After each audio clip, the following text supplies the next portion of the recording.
હવે આપ પૂર્વ કચ્છ જિલ્લાનો સમાચાર પત્ર સાંભળશો, જેના લેખક છે રામજી મેરિયા. લોકકલા, સંસ્કૃતિ, સરહદ તેમજ બીજી અનેક રીતે પોતાની આગવી ઓળખ ધરાવનાર કચ્છ જિલ્લો દેશ દુનિયામાં પ્રખ્યાત છે. રણ થકી તો આ જિલ્લો પ્રવાસનમાં મોખરે રહ્યો છે. રણ, દરિયો અને ડુંગર અર્થાત મર, મેરુ અને મહેરામણ જેવી ભૌગોલિક વિશેષતા કુદરતે માત્ર આ જિલ્લાને આપી છે. તો એશિયા ખંડનો સૌથી મોટો ગ્રાસલેન્ડ બન્ની પણ આ જિલ્લા પાસે છે. તેમ એશિયાટિક એસ એટલે કે ઘુડખર નામનું તેજ દોડતું પ્રાણી પણ આ એશિયામાં માત્ર કચ્છના નાના રણમાં જોવા મળે છે. આવી અનેકવિધ ખૂબીઓ અને વિશેષતાઓ સભર આ જિલ્લો પોતાની હસ્તકલા માટે પણ ખૂબ જ પ્રચલિત છે. તો ગુજરાતનું રાજ્ય પક્ષી સુરખાબ ફ્લેમિંગો કચ્છના રણમાં લાખોની સંખ્યામાં આવીને પ્રજનન કરે છે અને આ સિઝનમાં આ રૂપકડા પક્ષીઓ રણમાં ચોક્કસ જગ્યાએ માટીના માળા બનાવીને ઈંડા મૂકીને બચ્ચાઓને સેવે છે. ચાલુ સાલે પણ કચ્છમાં નાના અને મોટા સુરખાબ મોટી સંખ્યામાં કચ્છમાં વિચરણ કરી રહ્યા છે, જેને જોવા માટે દેશ વિદેશના પ્રવાસીઓ આ પક્ષીઓને જોવા માટે આવે છે. ચાલુ સાલે કચ્છમાં સર્વત્ર સારો એવો વરસાદ થતાં કચ્છની પ્રકૃતિ પણ સોળે કળાએ ખીલી ઉઠી છે. કચ્છમાં વિવિધ સ્થળોએ પાણીના ધોધ પણ પ્રખ્યાત થયા છે. કચ્છનો કાળો ડુંગર અને જ્યાં વર્લ્ડ હેરિટેજ સાઇટ ધોળાવીરા આવેલ છે, તેવો ખડીર વિસ્તાર કચ્છની ગીર સમાન છે.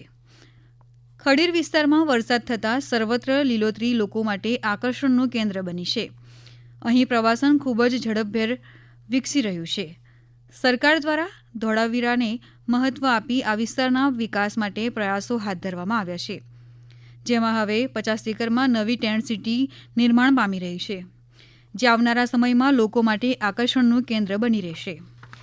છેલ્લા કેટલાક વર્ષોથી કચ્છ ફિલ્મી સિતારાઓ માટે પણ માનીતું બન્યું છે. કચ્છ નહીં દેખા તો કુછ નહીં દેખા અભિનેતા અમિતાભ બચ્ચનની જાહેરાત બાદ કચ્છમાં અનેક ફિલ્મોનું શૂટિંગ કરાયું છે. તેમ છેલ્લા એકાદ મહિનાથી વાંકી ચૂકી લવ સ્ટોરીનું શૂટિંગ કચ્છમાં ચાલી રહ્યું છે, જેના પ્રોડ્યુસર નીતિન ભાનુશાલી છે, જેઓ કચ્છના વતની છે અને નીતિશાલી પ્રોડક્શન દ્વારા ગુજરાતી ફિલ્મનું નિર્માણ કચ્છમાં થઈ રહ્યું છે, જેમાં ભાવિન ભાનુશાલી જેઓ આ ફિલ્મના હીરો છે તે પણ કચ્છી છે. ફિલ્મ ડિરેક્ટર ધ્વનિ ગૌતમે અનેક ગુજરાતી ફિલ્મો બનાવી છે. આ ફિલ્મ માત્ર મનોરંજન પૂરતી સીમિત નથી, પરંતુ તે કચ્છની વિવિધ મનમોહક સ્થળોને વિશ્વ સમક્ષ રજૂ કરવાનો અને કચ્છના વિવિધ લોકેશનોને ડેસ્ટિનેશન વેડિંગ તરીકે ઉપયોગ કરી મોટા ગજાની આ ફિલ્મ કચ્છ માટે નોંધપાત્ર છે.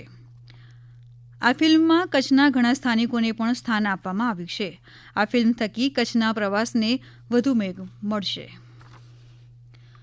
કચ્છના જાણીતા અખબાર કચ્છ મિત્રને 79માં જન્મદિવસ 20/7/2025ના ખૂબ જ ધામધૂમ અને ઉત્સાહપૂર્વક સમગ્ર કચ્છમાં ઉજવવામાં આવ્યો. કચ્છ મિત્રના ચાહકો અને વાચકો દ્વારા પણ ઠેર ઠેર વિવિધ કાર્યક્રમો યોજીને કચ્છ મિત્રને શુભેચ્છાઓ પાઠવવામાં આવી હતી. રાજકીય, સામાજિક અને કચ્છના સાધુ સંતોએ પણ કચ્છ મિત્ર કાર્યાલયે પહોંચી જઈને શુભેચ્છાઓ પાઠવી હતી. કચ્છ મિત્ર અખબાર દ્વારા કચ્છના વિવિધ વિસ્તારોના પ્રતિનિધિઓ અને કચ્છ મિત્ર સાથે જોડાયેલાઓ સાથે જાહેરાતો કરવામાં આવી છે, જે આગામી સમયમાં વિસ્તૃત કાર્યક્રમ યોજવામાં આવશે.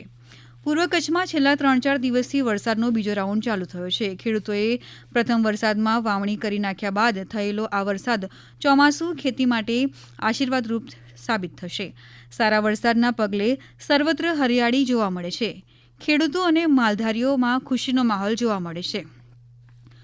કચ્છની એક કહેવત છે તે મુજબ શિયાળે સોરઠ ભલો, ઉનાળે ગુજરાત, ચોમાસે વાગડ ભલો, કચ્છડો બારે માસ સાચા અર્થમાં સાબિત થશે. હમણાં જ આપે પૂર્વ કચ્છ જિલ્લાનો સમાચાર પત્ર સાંભળ્યો, જેના લેખક હતા રામજી મેરિયા.